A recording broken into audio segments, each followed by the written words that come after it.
Hello gigantic community, my name is Syuqa and today I'm going to be breaking down Ashlyn. That's Ashlyn, not Aislinn, Iceland, or Ashlyn. I'm going to be addressing her ins and outs, strengths and weaknesses, do's and don'ts and whatnot.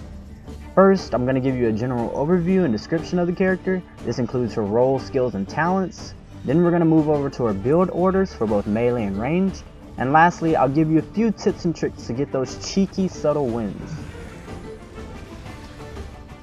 Roles.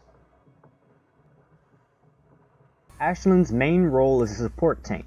She is meant to go in with fighters, bruisers, and tanks, in other words melee characters, and provide healing and buffs to aid her allies, as well as debuffs and pressure to enemies. Even though Ashlyn is best fitted as a support tank, she is not a main tank. She is very squishy and can't handle too much heat on her own without proper skills and preparation. However, that's where Cirat shines. Cirat is not a meat shield. He provides most of your setup, lockdown potential, damage, and sustain. Cirat turns a 5v5 game into a 6v5, so utilize them. You can use them to harass targets, but don't throw them away. Cirat is your kit, so make sure to keep him alive. Ashlyn is not an assassin nor DPS hero. She can put out some decent damage if you can lock down and duel a target, but I've tried many times to make her work as a DPS hero. It's just not as efficient and rewarding. Trust me. You may have more luck with it, but if you're coming to this hero looking for insane burst damage, keep looking. Ashlyn also has secondary roles, depending on how you build her and your playstyle. One of those roles includes ranged support. Ashlyn is able to provide buffs to her allies through a piercing projectile, as well as the normal buffs through Cirat. This projectile pierces all allies and enemies, so don't be afraid to spam it.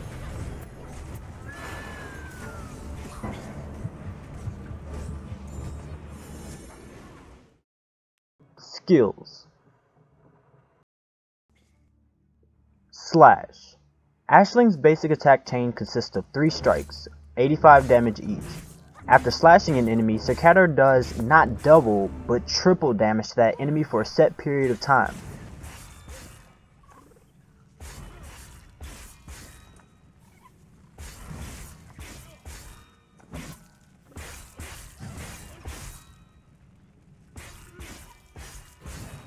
Also note that when Cirat is on the battlefield, Ashlyn's attack chain changes slightly, with the 3rd strike becoming slightly slower and more dramatic than the rest. However, the damage numbers stay the same. This is where you want to choose if you want a melee build or a ranged build. For a melee build, the first skill tree is Father's Lessons, which gives you a plus 15 damage boost to enemies struck by Cirat, which stacks up really nicely with the triple damage. After speccing into Father's Lesson, your next choices are Father's Flame and Father's Reproof. Father's Flame is a straight DPS boost in that it gives you a bonus damage to burning enemies, which could be nice with the burn comp, but is much too niche to be efficient. Father's Reproof, however, is where Ashlyn gets most of her boxing potential. Father's Reproof grants Ashlyn with a 5% damage reduction to any enemy she strikes up to 5 times for a total of 25% damage reduction.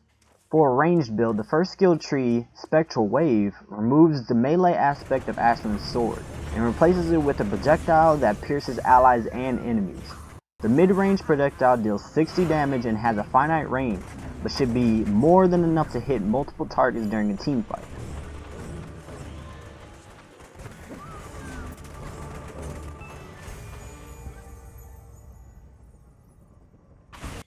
After speccing into Spectral Wave, your next choices are Spectral Might and Spectral Defense. Spectral Might is a plus 15 damage boost for 5 whole seconds to any ally you hit with your projectile. So just sprinkle a couple of shots on your teammates and watch them do their job, hopefully. If you feel your tanks need a bit more sustainability, or your backline is getting dived without much help, you can choose Spectral Defense instead, which grants your teammates 20 armor. Cirat's Command. This ability allows you to summon or redirect Cirat. When Cirat spawns, he always has a fresh 300 HP shield, and if Cirat dies, you are stunned for about half a second. Cirat has an attack chain of 4 strikes dealing 30, 60, 30, and 60 damage, or 180 damage total. without armor mitigation. The first skill tree is Cador's Charge. Know that the ability states that Sir Cador gains a plus 50% damage boost every 7 seconds. This is worded poorly. It actually allows Sir Cador to do an extra base 45 damage quote-unquote strike every 7 seconds, not a flat 50% damage boost. While it sounds nice to do more damage, remember, it's not really your job to do the most damage, and 45 damage is pretty mediocre. After speccing into Cador's Charge, your next two options are Fast Recharge and Burning Blade. Fast Recharge allows you to do that extra 45 base damage strike every 3 seconds instead of 7 seconds. Burning Blade allows Sir Cador's attack to burn enemies, which actually does a decent amount of damage and works well with Father's Flame.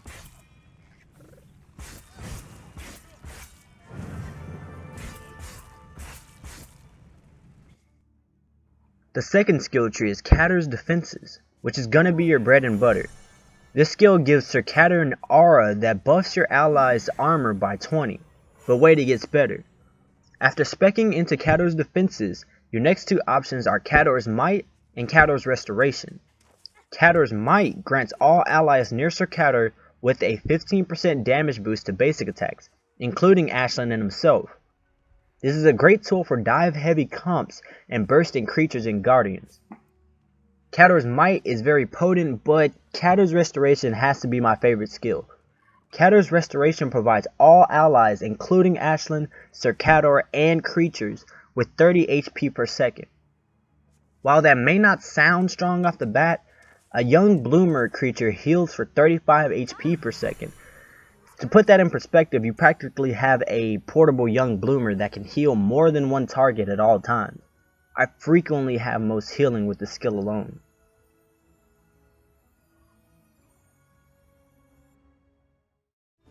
Cador's Warcry. This ability gives you an AoE slow and interrupt and is your main lockdown ability. This ability is best used when you see an enemy using a continuous ability such as Tyto's Spin to Win or Margrave's Absorb. Furthermore, this ability can be used to interrupt players and, more importantly, creatures collecting power, allowing you to win a cheeky tiebreaker if the score is 80-80. This ability is centered around Sir Cador and will spawn Sir Cador if he's not spawned. The first skill tree is Chastise, and this skill is mandatory in a melee build, as it is Ashlyn's primary way of locking down a target. Chastise cripples multiple targets in an AoE for 3 seconds if the ability interrupts an attack. This includes basic attacks and abilities.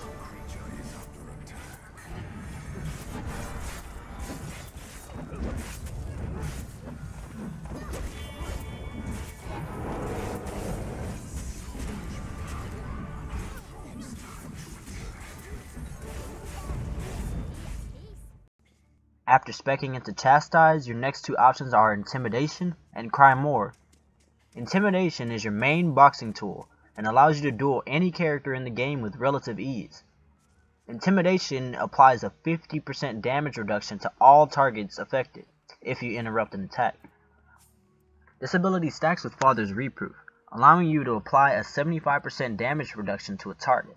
Yeah, you just don't take damage. Cry More reduces the cooldown of this ability by 4 seconds if you interrupt an attack. This allows you to get off successive slows and cripples much faster, but honestly I wouldn't get it over Intimidation. The second skill tree is Spectral Barrier and is a great tool for the ranged build. Spectral Barrier spawns a reflecting barrier for 3 seconds but loses its ability to interrupt attacks. This barrier allows Ashlyn to protect her team from long-range opponents, however Sir Cador is immobilized for the duration of the shield. After speccing into Spectral Barrier, your next two options are Spectral Armor and Spectral Lens.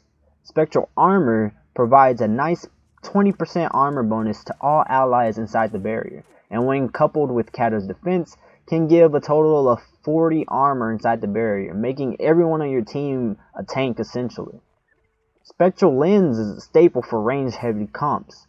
Spectral Lens provides all allies with a 100% crit chance for 3 seconds, including Ashlyn. Imagine the damage.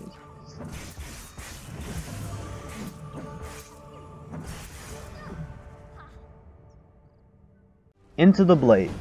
This ability recalls Cirat into your blade, changing your attack chain to be faster, look more fluid, and have no delay on the third strike. This ability is mainly used when you need a burst of HP, or you just want to refresh Cirat's health bar. But make sure you're going to have some downtime after using this because it has a hefty 16-second cooldown. This ability gives you plus 100 HP, plus 10 armor while Cirat is in the blade, and puts all of Ashland's other skills on cooldown other than the ult. The lower Cirat's health is when you recall him, the longer those cooldowns will be.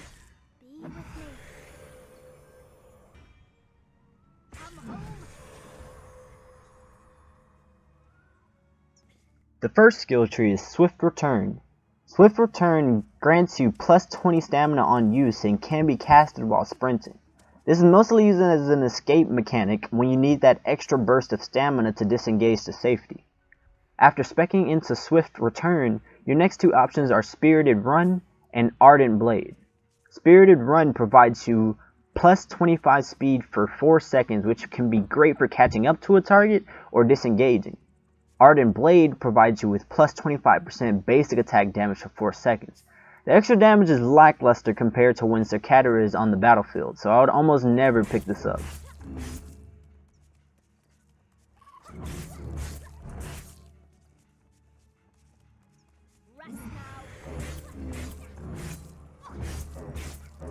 The second skill tree is Shielding Presence. Shielding Presence is your second win in Saving Grace on the battlefield. This ability can be used to turn fights in your favor and give you just enough sustain to escape a sticky situation.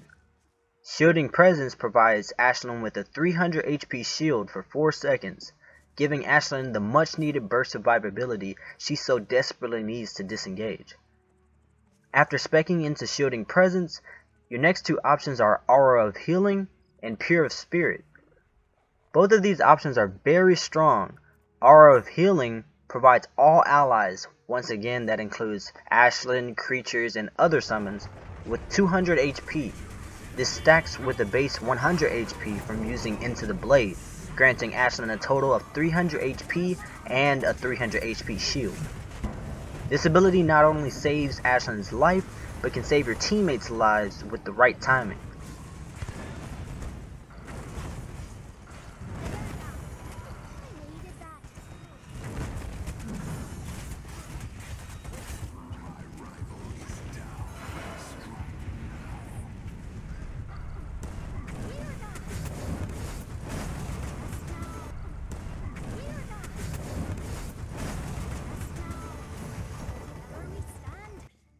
Pure of Spirit has a higher skill cap, but one can argue it has more potency. Pure of Spirit cleanses debuffs and grants all allies with 4 whole seconds of debuff immunity. This includes bleeds, burns, stuns, launches, dazes, etc. It's great for countering focus / ultimate abilities like Ramsey and Zenobia.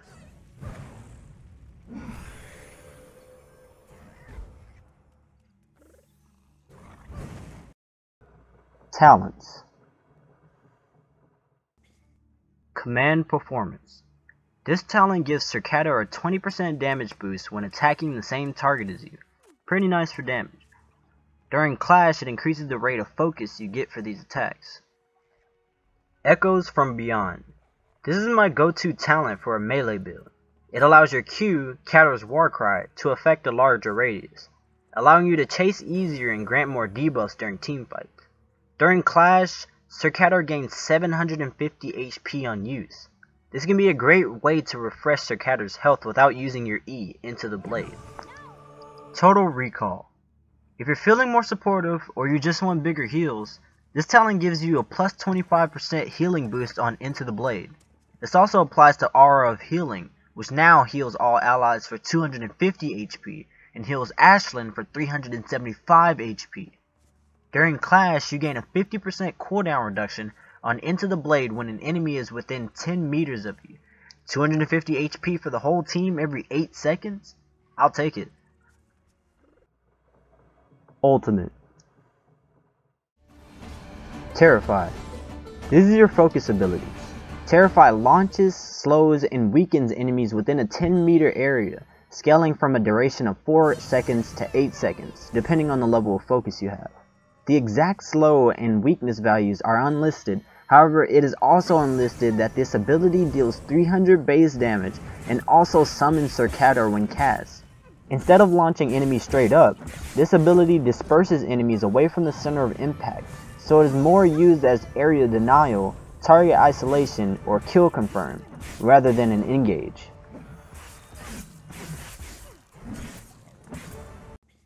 The first skill tree is Ghostly Might. Ghostly Might is going to be your dueling / aggressive skill tree. Ghostly Might provides you with a 10% damage boost while Cirat is in the blade. This applies to all attacks, not just basic attacks. While Cirat is on the battlefield, he gains plus 10% damage instead.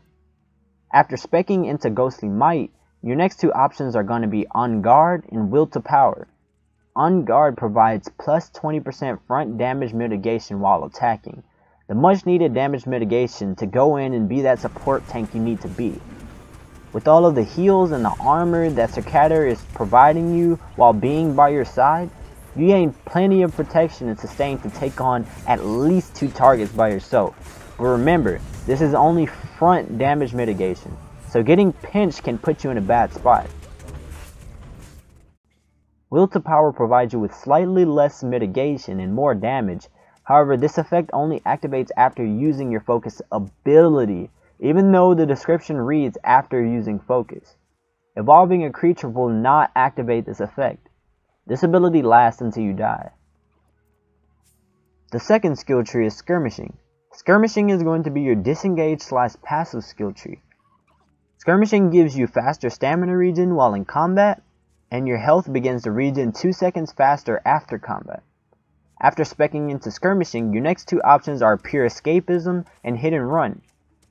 Pure Escapism cleanses debuffs when you dodge, burns, poisons, slows, cripples, etc., and requires a good reaction time and knowledge of the game to be used to its full potential, but is definitely potent.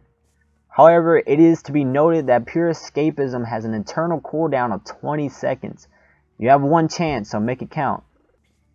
Hit and Run provides you with plus 10% speed and plus 10 armor after using focus. Combined with Terrify, no one should be able to catch you after using this. Level order, melee build. Primarily, at level 1 I like to rush straight for Cirat's defenses so that I can have Cirat's restoration by level 2. You normally reach level 2 before or as the first big / gigantic team fights break out, and that portable AoE Young Bloomer helps your entire team sustain a lot. Secondarily, I put a point into Chastise if I feel that I'm going to need more lockdown potential and interrupts rather than sustain. It's great for assassins who try to dive the backline, get interrupted out of their escape, and try to squirm away before killing themselves. At level 3, you should have Cirat's Restoration and Chastise. Between level 4 and 5 is where you have to start making choices. You can choose to go for Shielding Presence if you feel you need more survivability, and AoE Heal through Aura of Healing, or Debuff Immunity through Pure of Spirit. If you want to start dueling more, go for Father's Lessons, then Father's Reproof. If you want to have a bigger impact in team fights and still have a little bit of duel potential, I would suggest putting your 4th point into Intimidation. And don't forget about your passive at level 5. By level 8 you should have all of the aforementioned skills if applicable. Save your focus skills for last. Level order, ranged build. At level 1 I still like to rush straight for Cirat's defenses so that I have Cirat's restoration by level 2. It's just that useful in my opinion. However, your opinion may differ and I haven't experimented too heavily with the ranged build. If you really want to get the ranged projectile as fast as possible, you can put a skill point into that right away. By level 4 you should have Cirat's Restoration and Spectral Might or Spectral Defense. Between level 5 and 7 you have more choices. You can choose to go for Spectral Barrier if you want to protect your team from ranged poke. You can also use Spectral Lens to give your team a damage boost. If you want to go healer / support role, get the AoE Heal in Aura of Healing or Debuff Immunity with Pure of Spirit. By level 8 you should have all of the aforementioned skills if applicable. Save your focus skills for last. Tips and tricks. If you use Into the Blade or Cirat dies, you can use your focus ability Terrify to immediately resummon him. However, your abilities will still be on cooldown. Go for that big ult play with Cirat and fresh health shield. Just remember, your main cooldowns will still be down. If you feel Ashlyn is lacking in lockdown potential, it's because she pretty much is. But one trick you may not know is that if you land a jump attack on an enemy's backside, it cripples and slows them. Use it to chase down those pesky targets, but watch your stamina. You can box anyone. As long as you follow my melee build and you attack alongside Cirat, even at 60% health, you can turn around to 1v1 in most times. Learn your limitations.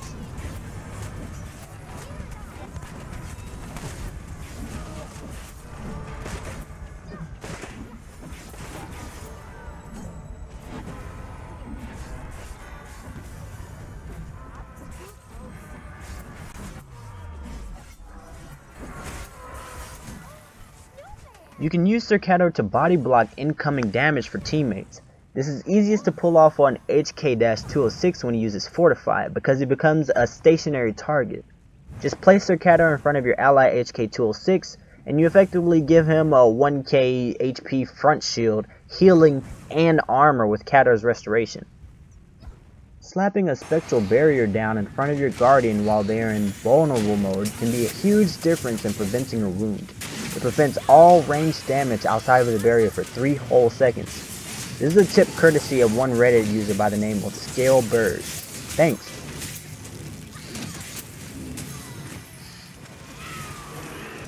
Hope you enjoyed my guide. Let me know if I said anything questionable, missed anything, mispronunciated anything, or you've had success with another build. I would also love to hear tips and tricks you have stored away for Ashlyn, or just other melee characters in general. Please rate, comment, and subscribe to show me that I'm doing something right or wrong. And I'm Syuqa, signing off with a gigantic deuces.